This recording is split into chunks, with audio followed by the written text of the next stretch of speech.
So I'm going to focus on these two objects here, which are related to women who lived and worked as pirates. And so one of the things that we explore in the Tomboy exhibit are sort of over the course of time in Western culture, how did tomboys sort of live, how did they work, how were they perceived by other people.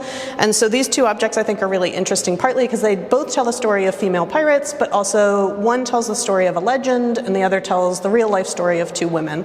So we can kind of think about what do we understand culturally about the idea of what was permissible for women, by sort of the stories of how these two different sets of women end up in the long run. So the first object is this piece of scrimshaw. Scrimshaw is a whale's tooth that's been etched into by sailors. In this case, this item is from our Nicholson whaling collection here at Providence Public Library.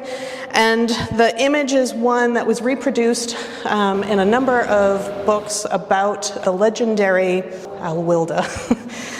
So Alwilda is the legend of a Scandinavian princess.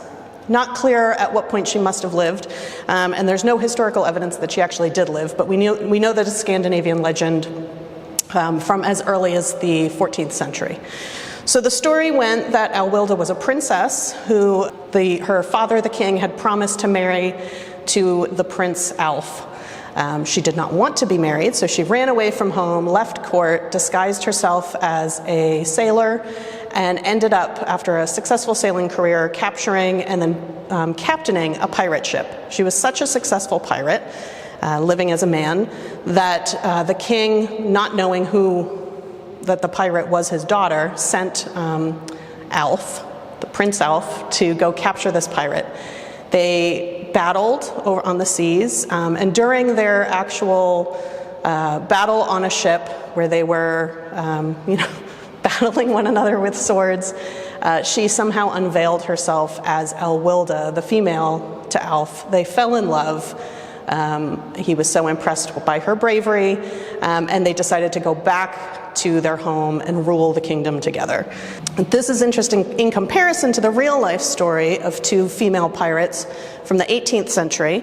This book is from the General History of Pirates, which is again in our Providence Public Library special collections, and it tells the story of Anne Bonny and Mary Read, two women who shared a similar kind of background, but only met in 1720.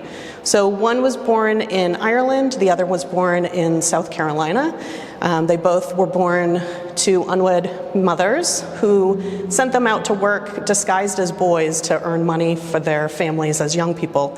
And then as adults, they both continued to make their own way in the world, oftentimes disguised as a man, working as sailors, and then ended up meeting one another in 1720 when they were both on Captain Jack Calico's pirate ship.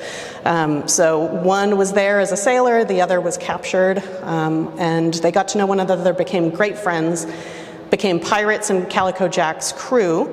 And the question over the historical documentation is, were they lovers, were they just best friends? Kind of unclear what their relationship was, but what is known is that they worked as pirates in disguise as men. They were known by their fellow crewmates to be especially successful pirates, meaning they were pretty brutal when they attacked another ship. They were considered brave, and when ultimately their ship was taken over by law enforcement, they were the only two crew members who actually continued to battle on the deck, where all of their male crewmates hid down below. When they were captured, they would have been sentenced to execution along with Calico Jack and the rest of the crew, but it was found that they were both pregnant at the time, probably by Calico Jack, but a little bit unclear, and because of their pregnancies were able to avoid execution. But that was the end of their pirating career.